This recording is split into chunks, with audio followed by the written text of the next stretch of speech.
Hello everyone, चलिए आज हम लोग हीट एंड टेम्परेचर का लेक्चर नंबर 6 देख रहे हैं। देखिए पिछले क्लास में हम लोगों ने देखा था, पिछले लेक्चर में कि एक टेम्परेचर, एक थर्मामीटर जो बनाए थे दो टेम्परेचर स्केल पे, एक था सेंटीग्रेड सिस्टम और एक था आपका फ़ारेनहाइट सिस्टम। वही दो सिस्टम में देखे थे, फिर हम उन दोनों में रिलेशन देखे थे। आज जो एक्चुअली हम देख रहे हैं और दो थर्मामीटर भी पढ़े थे, एक था आपका रेसिस्टेंस थर्मामीटर, एक था मरकरी थर्मामीटर, है ना। एक था मरकरी थर्मामीटर, एक था रेसिस्टेंस थर्मामीटर, रेसिस्टेंस थर्मामीटर। ठीक है, दो थर्मामीटर था, एक मरकरी थर्मामीटर, एक रेसिस्टेंस थर्मामीटर, और दो टेम्परेचर स्केल देखे थे, एक था आपका सेंटीग्रेड और एक था आपका फ़ारेनहाइट। ठीक है, इतना तक में आपको कोई दिक्कत नहीं होनी चाहिए। देखिए हम लोग कुछ याद करते हैं, क्या पढ़े थे। जब हम लोग मरकरी थर्मामीटर बना रहे थे तो हम लोगों ने ये ज्यूम किया था कि मेरा टेम्परेचर जो है ना, मेरा टेम्परेचर जो है लेंथ इन मरकरी कूलम के साथ लीनियरली वेरी करता है। मतलब टेम्परेचर जो है वो लेंथ ऑफ मरकरी कूलम के साथ कैसे वेरी करता है, लीनियरली वेरी करता है। मतलब ये कि देखिए मान लीजिए ये क्या है, मरकरी थर्मामीटर है। तो मरकरी थर्मामीटर में क्या होता है, मरकरी होता है। तो जब टेम्परेचर बढ़ेगा तो मरकरी क्या होगी, एक्सपैंड करेगी। मतलब मरकरी का लेंथ क्या होगा, लेंथ ऑफ मरकरी कूलम बढ़ेगा। और टेम्परेचर घटती है तो length of mercury coulomb contract करती है। तो हम यहाँ पे ये ज्यूम किए थे कि टेम्परेचर जो है लेंथ ऑफ मरकरी कूलम के साथ कैसे वेरी कर रही है, लीनियरली वेरी कर रही है।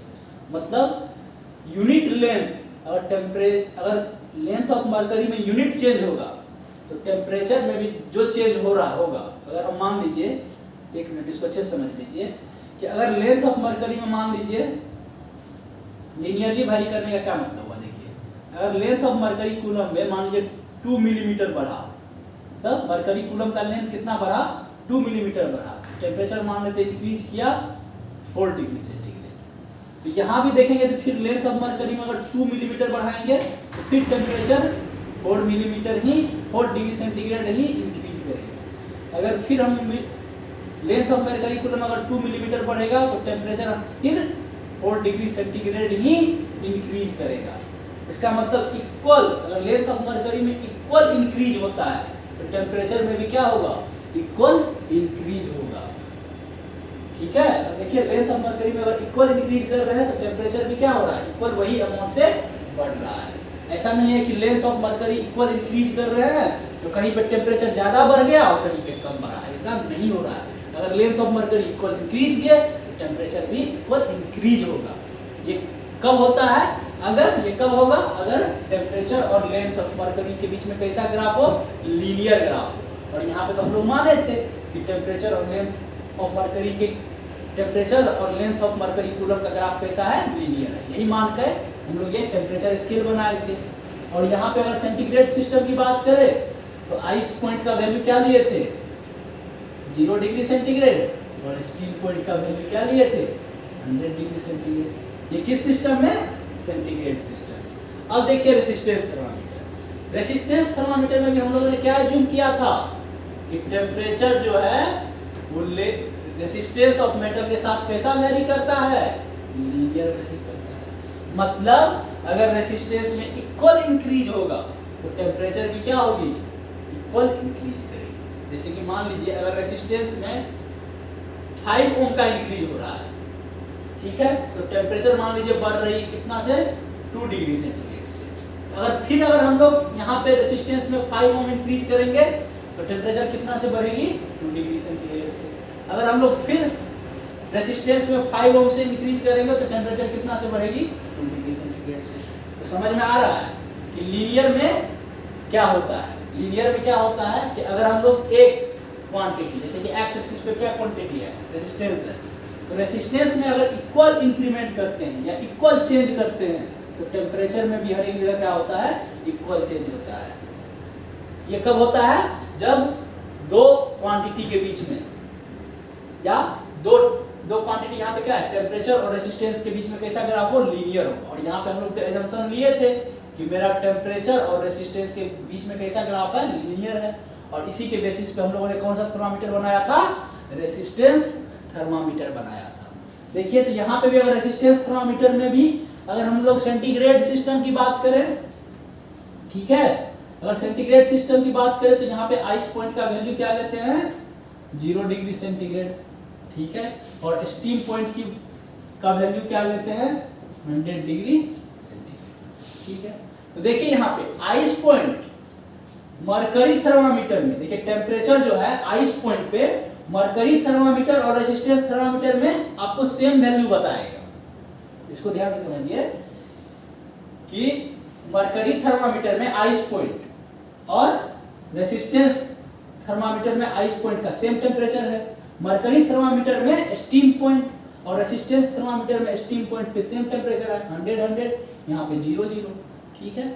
लेकिन ये यहीं पे सेम होगा, ये सिर्फ आइस पॉइंट पे फोर्सफुली सेम किया गया है कि इस स्टेट का टेम्परेचर कितना दिया गया है, 0 डिग्री सेंटीग्रेड सिस्टम में, और इस स्टेट का टेम्परेचर कितना दिया गया है, इस स्टेट का टेम्परेचर 100 डिग्री सेंटीग्रेड दिया है। और इसको फोर्सफुली क्या किया गया है, बोला गया कि हाँ ये सेम है। एक्चुअल अब देखिए बीच में ऐसा जरूरी नहीं है कि सेम ही हो, क्योंकि देखा जाता है कि एक्चुअल में देखा जाता है कि टेम्परेचर जो है ना लेंथ ऑफ मरकरी के साथ लीनियर वेरिएशन नहीं करता है, मतलब लीनियरली नहीं इंक्रीज करता है, लीनियर दोनों के बीच में लीनियर ग्राफ नहीं होता है। यहाँ पे कम टेम्परेचर पे मान लीजिए कुछ ज्यादा इंक्रीज कर गया, कहीं पे टेम्परेचर पे कहीं कम इंक्रीज कर गया। और यहाँ पे भी देखा जाता है कि टेम्परेचर जो है ना रेसिस्टेंस के साथ लीनियरली वेरिएशन नहीं करता है, ठीक है। मतलब मेरा एजम्पशन जो माने हैं एक्चुअल में ऐसा होता नहीं है, मतलब टेम्परेचर और लेंथ ऑफ मरकरी कूलम के बीच में लीनियर ग्राफ नहीं होता है एक्चुअल में, और रेसिस्टेंस और टेम्परेचर के बीच में लीनियर ग्राफ एक्चुअल में नहीं होता है। हम लोग ऐसा मान के थर्मामीटर बनाए हैं, बट एक्चुअल में ऐसा होता नहीं है। इसका मतलब इन दोनों पे तो दोनों थर्मामीटर सेम वैल्यू बताएगा। मान लीजिए आपके पास मरकरी थर्मामीटर है और मेरे पास रेसिस्टेंस थर्मामीटर है, अगर यहाँ का टेम्परेचर अगर हम लोग दोनों थर्मामीटर से देखेंगे तो सेम वैल्यू बताएगा, यहाँ का टेम्परेचर दोनों थर्मामीटर से देखेंगे तो सेम वैल्यू बताएगा, बट बीच में कहीं वैल्यूज, इसका वैल्यू कुछ और होगा, इसका वैल्यू कुछ और होगा, क्योंकि ये कुछ अलग तरीके से इंक्रीज कर रहा होगा length of mercury coulomb temperature के साथ, और यहाँ पे रेसिस्टेंस जो है टेम्परेचर के साथ कुछ अलग तरीके से वेरी कर रहा होगा। तो दोनों थर्मामीटर क्या करेगा, एक दूसरे से डिफरेंट वैल्यू बताएगा, ठीक है, इन दोनों पॉइंट के अलावा। तो अब हम देखिए, तो ये तो बड़ा मुश्किल वाला बात है कि मान लीजिए हमारे पास थर्मामीटर है और आपके पास भी थर्मामीटर है, अगर हम लोग किसी बॉडी का टेम्परेचर मेजर करने के लिए गए तो मेरा थर्मामीटर कुछ और वैल्यू बता रहा है और आपका थर्मामीटर कुछ और वैल्यू बता रहा है, ये तो बड़ा समस्या वाली बात हुआ है ना। तो हम लोग यहाँ पे क्या करते हैं कि एक ऐसा थर्मामीटर बनाने का ट्राई किए जो कि सब्सटेंस पे डिपेंड ही ना करे और उसके थर्मोमेट्रिक प्रॉपर्टी पे डिपेंड ना करे। सब्सटेंस देखिए यहाँ पे कौन सा है, मरकरी है, यहाँ पे सब्सटेंस कौन सा है, मरकरी है, यहाँ पे सब्सटेंस कौन सा है, मेटल है। यहाँ पे कौन सा थर्मोमेट्रिक प्रॉपर्टी ले रहे हैं, expansion of mercury, expansion property ले रहे हैं, थर्मोमेट्रिक एक्सपेंशन। यहाँ पे कौन सा थर्मोमेट्रिक प्रॉपर्टी ले रहे हैं, रेसिस्टेंस ले रहे हैं। इसी के बेसिस पे ना थर्मामीटर बना रहे हैं। यहाँ पे देखिए कैसा सब्सटेंस लिए, मरकरी लिए। इस थर्मामीटर में कौन सा सब्सटेंस लेते हैं, मरकरी, थर्मामीटर में मरकरी लेते हैं। और किस प्रॉपर्टी का यूज करके थर्मामीटर बनाते हैं बताइए, एक्सपेंशन ऑफ मरकरी का। यहाँ पे कौन सा थर्मामीटर है, रेसिस्टेंस थर्मामीटर। रेसिस्टेंस थर्मामीटर में आपका सब्सटेंस क्या हो जाता है, मेटल हो जाता है, जब ये लोग प्लेटिनम मेटल यूज करते हैं, ठीक है। और कौन सा थर्मोमेट्रिक प्रॉपर्टी होता है, रेसिस्टेंस होता है। तो देखिए दोनों जगह अलग अलग है ना, सब्सटेंस अलग है और प्रॉपर्टी अलग है। तो यहाँ पे हम लोग क्या देखने के लिए मिल रहा है कि ये थर्मामीटर सब जो है किस पे डिपेंड कर रहा है, सब्सटेंस पे डिपेंड कर रहा है और थर्मोमेट्रिक प्रॉपर्टी पे डिपेंड कर रहा है। और दोनों थर्मामीटर, कोई एक थर्मामीटर कुछ वैल्यू बता दे रहा है, कोई एक थर्मामीटर किसी बॉडी का टेम्परेचर का कुछ और वैल्यू बता दे रहा है। तो हम लोग ऐसे थर्मामीटर बनाने के बारे में अब सोचने लगे कि जो ना तो सब्सटेंस पे डिपेंड करे ना ही उसके प्रॉपर्टी पे डिपेंड करे, मतलब दोनों में से किसी पे डिपेंड ना करे, चाहे कोई भी सब्सटेंस लीजिए, कोई भी प्रॉपर्टी लीजिए, कोई भी थर्मोमेट्रिक प्रॉपर्टी लीजिए, कोई भी सब्सटेंस लीजिए, थर्मामीटर हर एक जगह और हर एक सिचुएशन में सेम टेम्परेचर बताएगा। ठीक है, मतलब ये थर्मामीटर है, एक ये थर्मामीटर है, यहाँ पे कुछ अलग सब्सटेंस है, यहाँ पे कुछ अलग प्रॉपर्टी है, यहाँ पे एक दूसरा थर्मामीटर है, यहाँ पे कुछ अलग सब्सटेंस है, कुछ अलग प्रॉपर्टी है। हम लोग एक ऐसा थर्मामीटर बनाने का ट्राई किए कि जो दोनों थर्मामीटर क्या दे, किसी बॉडी का टेम्परेचर का वैल्यू जो दे वो सेम दे, ताकि लोगों को दिक्कत ना हो टेम्परेचर मेजर करने में। ठीक है, तो इसी सिलसिले में लोगों ने एक थर्मामीटर बनाया जो बोला गया आइडियल गैस थर्मामीटर। तो अभी हम लोग देखते हैं कि आइडियल गैस थर्मामीटर होता क्या है। देखिए, अब हम लोग देख रहे हैं कि आइडियल गैस थर्मामीटर। ठीक है, तो आइडियल गैस थर्मामीटर में देखिए टर्म में एक आइडियल गैस है, तो सबसे पहले जानना पड़ेगा कि आइडियल गैस क्या होता है। तो गैस तो होता है, आप लोग गैस तो जानते हैं गैस क्या होता है। ठीक है, सॉलिड, लिक्विड, गैस। मैटर के 3 स्टेट होते हैं, सॉलिड, लिक्विड, गैस। तो यहाँ पे एक टर्म लिखा गया आइडियल गैस, मतलब कौन सा गैस आइडियल होगा। तो गैस जो होता है ideal gas at low pressure और at high temperature and high temperature. ठीक है, देखिए बहुत सारा गैस ले लीजिए, मान लीजिए कि हाइड्रोजन हो गया, नाइट्रोजन हो गया, ऑक्सीजन हो गया, ये सब क्या है, गैस है, जो एटमॉस्फेयर में भी रहता है। ये सब गैस जो है, देखिए अगर मान लीजिए कोई प्रेशर ले लिए, कोई टेम्परेचर ले लीजिए, तो ये गैस कुछ अलग तरीके से बिहेव करेगा, ये गैस कुछ अलग तरीके से बिहेव करेगा, ये गैस कुछ अलग तरीके से बिहेव करेगा, यानी कि इसका कुछ अलग प्रॉपर्टी होगा, ये अलग तरीके से बिहेव करेगा, ये गैस अलग तरीके से बिहेव करेगा, ये गैस अलग तरीके से बिहेव करेगा। मतलब दोनों इन तीनों में कोई सिमिलरिटी होगा ही नहीं।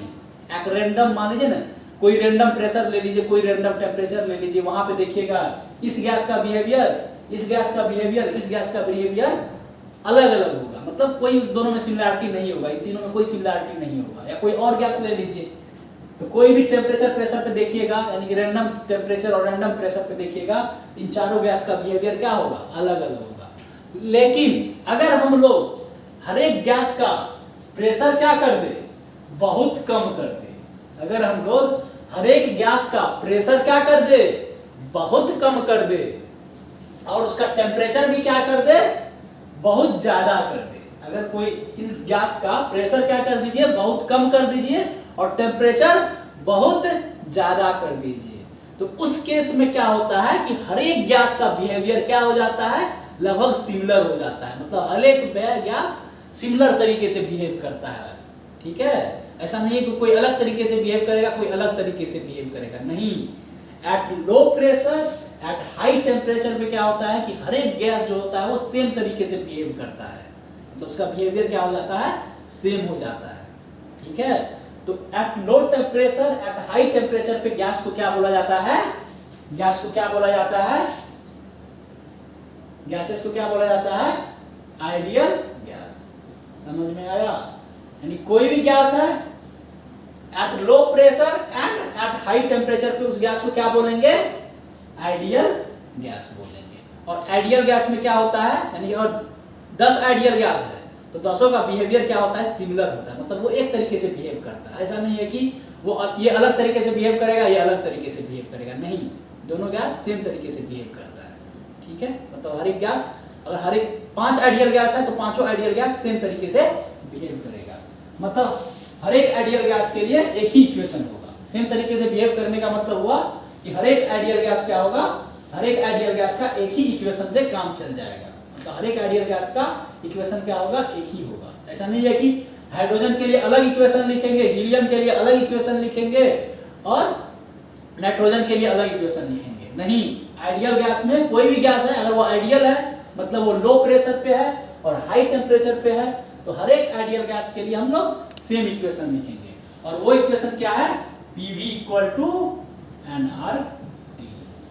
PV इक्वल टू क्या है, nRT। ये किसके लिए है, फॉर आइडियल गैस। और आइडियल गैस कब बोलेंगे, तो अगर गैस एट लो प्रेशर पे हो, एट हाई टेम्परेचर पे हो, तो बोलेंगे कि मेरा गैस कौन सा है, आइडियल है। समझ में आया या नहीं आया? तो 4 आइडियल गैस हो गया। यहाँ पे P क्या है? Pressure of gas. P क्या हो गया? Pressure of gas. इसको किस में लेते हैं? पास्कल में या न्यूटन पर मीटर स्क्वायर, दोनों सेम होता है। न्यूटन पर मीटर स्क्वायर वही पास्कल बोलते हैं। V क्या लेते हैं? V क्या है? Volume of gas. इसको किस यूनिट में रखते हैं? मीटर क्यूब में। ठीक है। N क्या है? यहाँ पे नंबर ऑफ मोल। और T क्या है? टेम्परेचर। टेम्परेचर को किस यूनिट में मेजर करते हैं? केल्विन में। टेम्परेचर को किस यूनिट में मेजर करते हैं? केल्विन में। केल्विन क्या है? SI यूनिट ऑफ टेम्परेचर है। ठीक है। और R क्या होता है?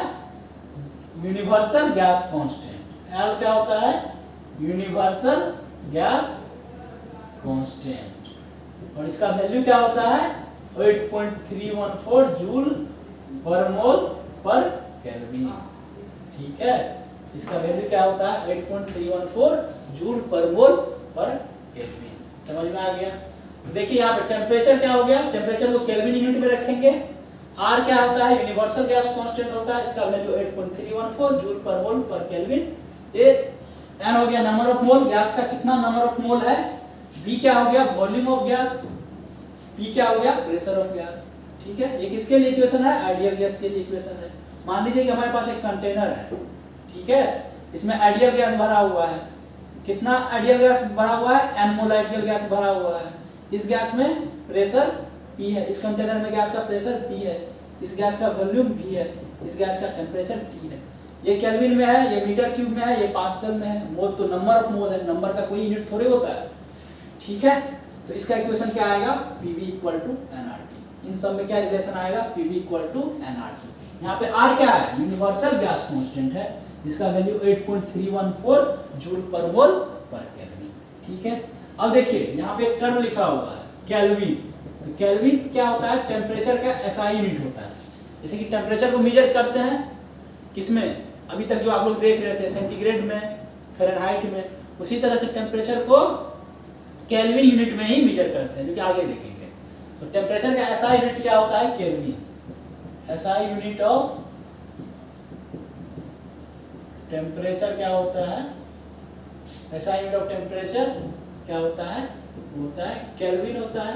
और केल्विन को किससे डिनोट करते हैं? K से डिनोट। इतना समझ में आ गया होगा। बहुत सिंपल है। अब हम लोग देखते हैं आइडियल गैस थर्मामीटर। चलिए अब हम लोग देखते हैं ideal gas thermometer. Ideal gas thermometer में 2 टाइप के थर्मामीटर हम लोग पढ़ना है। मतलब 2 टाइप के थर्मामीटर होते हैं आइडियल गैस के। एक होते हैं कांस्टेंट वॉल्यूम गैस थर्मोमीटर, दूसरा होता है कांस्टेंट प्रेशर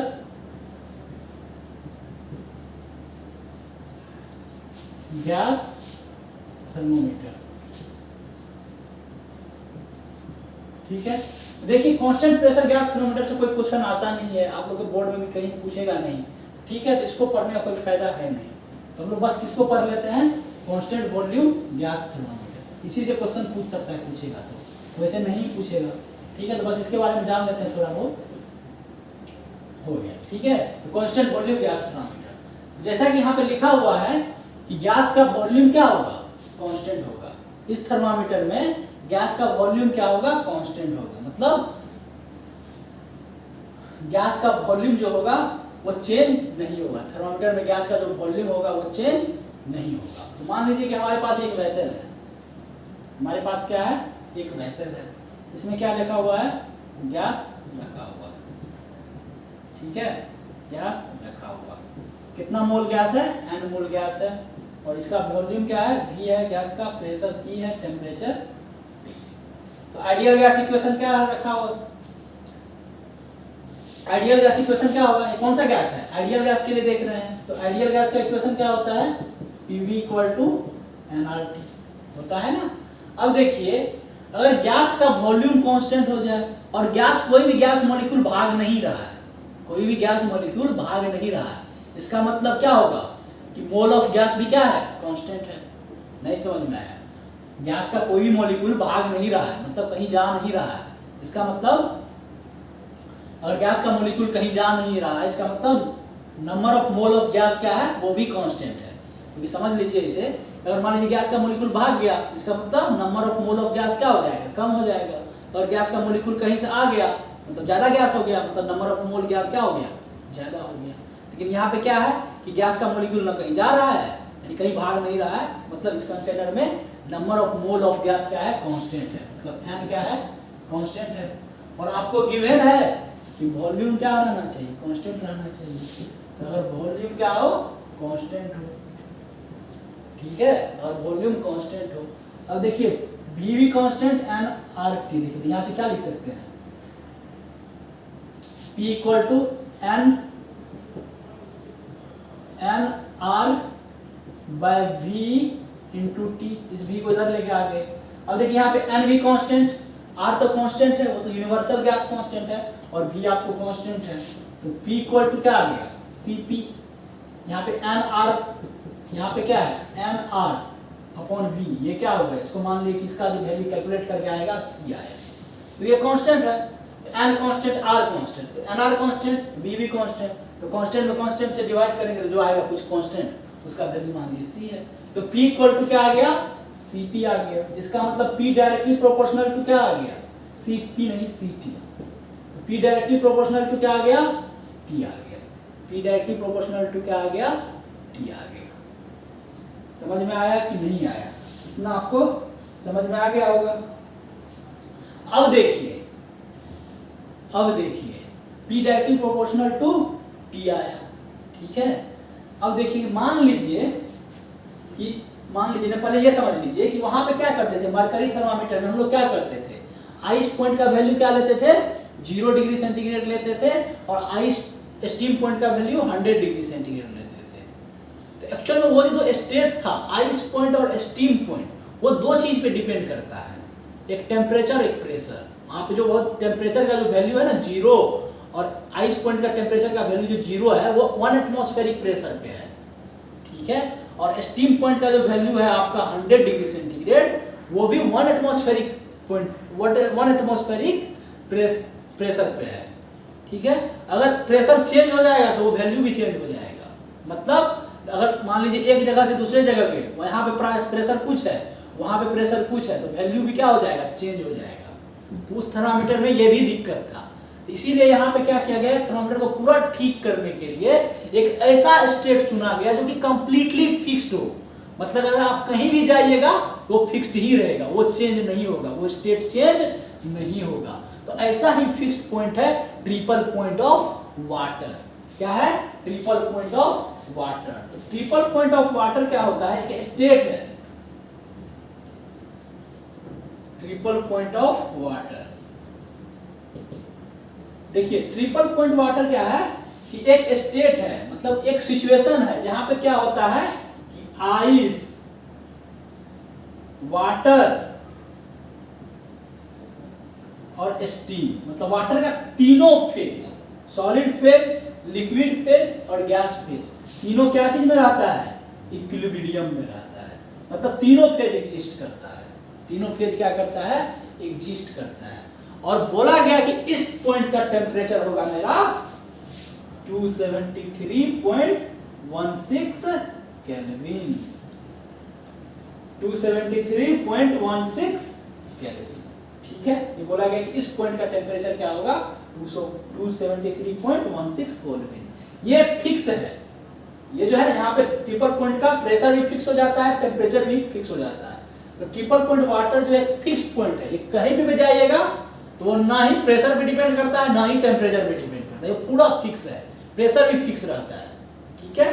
तो प्रेशर को छोड़िए, अभी बस टेम्परेचर जान लीजिए, टेम्परेचर का वैल्यू कितना होता है, ट्रिपल पॉइंट ऑफ वाटर पे टेम्परेचर का वैल्यू 273.16 केल्विन होता है। समझ में आया या नहीं आया, या आ गया होगा। इस पे इतना वैल्यू एज्यूम करते हैं कि ट्रिपल पॉइंट में जो ट्रिपल पॉइंट ऑफ वाटर है वहां का टेम्परेचर हम लोग केल्विन यूनिट में कितना लेंगे, 273.16 केल्विन। अब देखिए यहाँ पे pressure directly proportional to temperature है, ठीक है। तो देखिए प्रेशर जो होगा, इस गैस का प्रेशर, इस गैस का pressure at triple point of water, triple point of water को लिख दिए Tr, ठीक है, ठीक है, या इसको ऐसे लिख दीजिए, ये तो सही है। ये देखिए मेरे पास इक्वेशन ये भी आया है ना, P इक्वल टू क्या आया है, Cp आया है। तो at triple point of water मान लीजिए इस गैस का प्रेशर क्या है, मतलब इस गैस को अगर मान लीजिए हम लोग कहाँ पे ले गए, ट्रिपल पॉइंट ऑफ वाटर के टेम्परेचर पे ले गए, मतलब वहां का हमको किसका टेम्परेचर मेजर करना है, मान लीजिए ये है ट्रिपल पॉइंट ऑफ वाटर, इसका टेम्परेचर मेजर करना है। तो इस गैस को मान लीजिए थर्मामीटर को यहाँ पे लाके टच करा देंगे कुछ देर के लिए, तो कुछ देर के बाद क्या हो जाएगा, इस ट्रिपल पॉइंट वाटर का टेम्परेचर और इस गैस का टेम्परेचर सेम हो जाएगा। और ट्रिपल पॉइंट ऑफ वाटर का टेम्परेचर कितना होता है, 273.16 केल्विन। तो इस टाइम पे गैस का कुछ प्रेशर होगा, तो मान लेते हैं उस प्रेशर का वैल्यू क्या है, PTR, PTR equal to C, और T की जगह पे क्या हो जाएगा 273.16 केल्विन। अब मान लेते हैं कोई एक ऑब्जेक्ट है, कोई अननोन ऑब्जेक्ट है, ये इसका टेम्परेचर मालूम करना है, तो मान लेते हैं इसका टेम्परेचर T है। तो इस आइडियल गैस थर्मामीटर को लाएंगे, इसको टच करा देंगे और कुछ देर के लिए छोड़ देंगे, तो कुछ टाइम के बाद क्या हो जाएगा, जो इसका टेम्परेचर होगा वही इसका टेम्परेचर होगा। और इस टाइम पे मान लेते हैं कि टेम्परेचर इसका T है, तो इसका भी टेम्परेचर क्या होगा, T होगा। और मान लेते हैं कि इस टाइम पे प्रेशर क्या है, इस गैस का P है, तो P इक्वल टू क्या आ जाएगा, CT आ गया। समझ में आ रहा है ना। अब देखिए क्या करते हैं, दोनों इक्वेशन को हम क्या करते हैं, डिवाइड कर लेते हैं। दोनों इक्वेशन को क्या कर लेते हैं, डिवाइड कर लेते हैं। जैसे ही 2 डिवाइड करेंगे किसके, 1 से, तो क्या आ जाएगा, P upon PTR equal to क्या आ जाएगा, T अपॉन 273.16 केल्विन। ठीक है, ये दिख रहा है आपको, मैं आप लोग को देख ले रहा हूँ, हाँ दिख रहा है। तो यहां से देखिए T का वैल्यू क्या आ जाएगा, यहां से देखिए T का वैल्यू आ जाएगा आपका P upon PTR into 273.16 kelvin. ये फॉर्मूला आपको क्या कर लेना है, याद कर लेना है। ये फॉर्मूला आपको क्या कर लेना है, याद कर लेना है कि यही एक कांस्टेंट वॉल्यूम गैस थर्मामीटर में यही एक फॉर्मूला होता है। एक ये फॉर्मूला याद कर सकते हैं, ये फॉर्मूला तो आप लोग थोड़ा ड्राइव भी कर सकते हैं, और ये फॉर्मूला याद कर सकते हैं। ये T क्या है, एक T क्या है कि temperature of gas at pressure P। अगर गैस का प्रेशर P है तो वहां पे टेम्परेचर क्या है, T है। और PTR क्या है कि pressure of ideal gas, pressure of ideal gas eight triple point of water temperature. जब अगर गैस का टेम्परेचर किसके इक्वल हो जाए, ट्रिपल पॉइंट ऑफ वाटर के टेम्परेचर के इक्वल हो जाए, उस टाइम पे आइडियल गैस का प्रेशर क्या है, ये क्या है, PTR। समझ में आ गया। और 273.16 केल्विन, ये तो क्या है, फिक्स, ये क्या है, फिक्स वैल्यू है। तो इस फॉर्मूले में बस आपको क्या देगा, क्वेश्चंस में P और PTR का वैल्यू देगा, आपसे पूछेगा T का वैल्यू पूछेगा, या P का वैल्यू, या आपको क्या करेगा, T का वैल्यू दे देगा तो P का वैल्यू पूछेगा। इसी में से एक 2 का वैल्यू देगा, क्योंकि देखिए 3 अननोन है, T है, P है, PTR है। PTR तो अननोन नहीं है, ठीक है, ये तो आपको वैल्यू देगा नहीं, 2 ही अननोन बचा, P और T का। या तो P देगा तो पूछेगा T बताइए, या तो T देगा तो पूछेगा P बताइए, और कुछ नहीं। सिंपल क्वेश्चन आते हैं, इससे कोई ज्यादा हैफै क्वेश्चंस नहीं आता है। ठीक है, तो चलिए हम लोग आगे देखते हैं। देखिए यहाँ पे आइडियल गैस थर्मामीटर में भी है, constant volume ideal gas thermometer में कैसा इक्वेशन आया था, P इक्वल टू आया था CT। यहाँ पे भी देखिए प्रेशर और टेम्परेचर के बीच में कैसा ग्राफ आएगा, लीनियर ग्राफ आएगा, स्ट्रेट लाइन ग्राफ आएगा।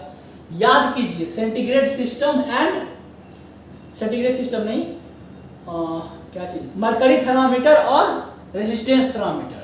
तो वो जो थर्मामीटर बनाए थे वहां पे क्या अज्यूम किए थे कि टेम्परेचर जो है वो रेजिस्टेंस के साथ लीनियर वैरी करता है, और टेम्परेचर जो है लेंथ ऑफ मरकरी कूलम के साथ लीनियर वैरी करता है।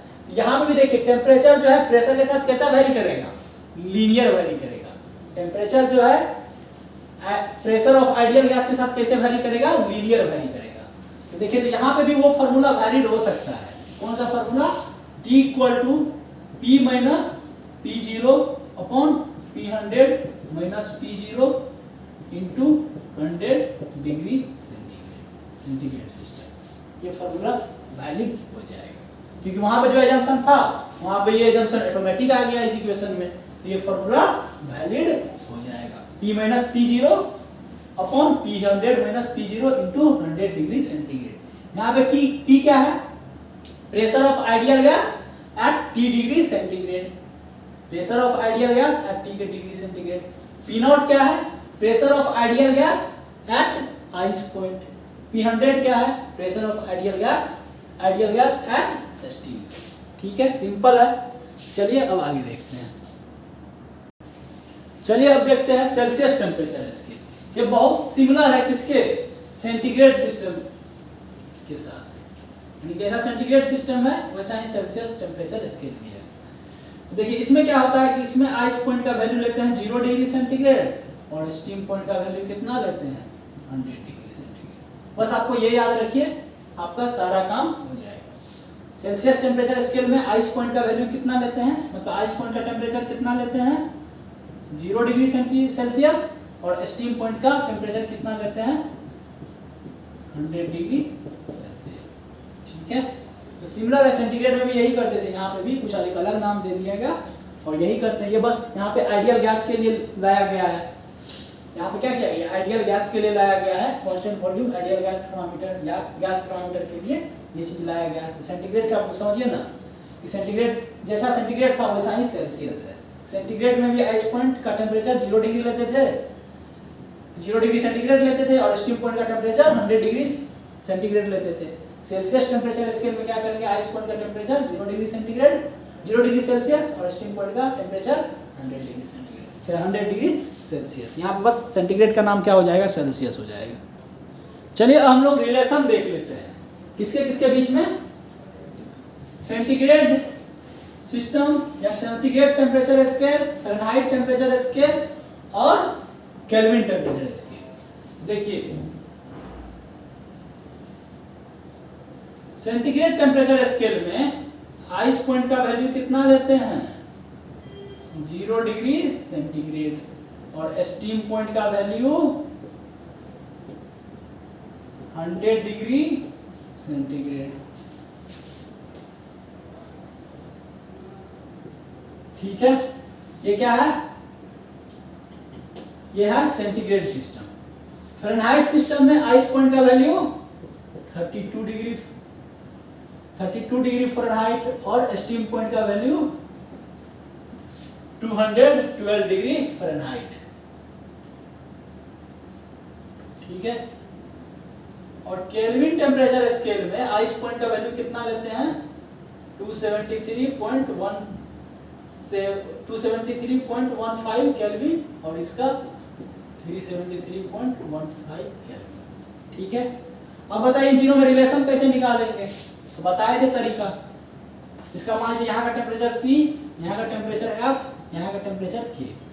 यानी कि देखिए यहाँ पे सेल्सियस में यहाँ इस स्टेट का टेम्परेचर C है, फ़ारेनहाइट में इस स्टेट का टेम्परेचर F है, और केल्विन में इस स्टेट का टेम्परेचर K है।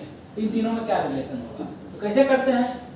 C minus ice point 0 upon steam minus ice equal to F minus ice 32,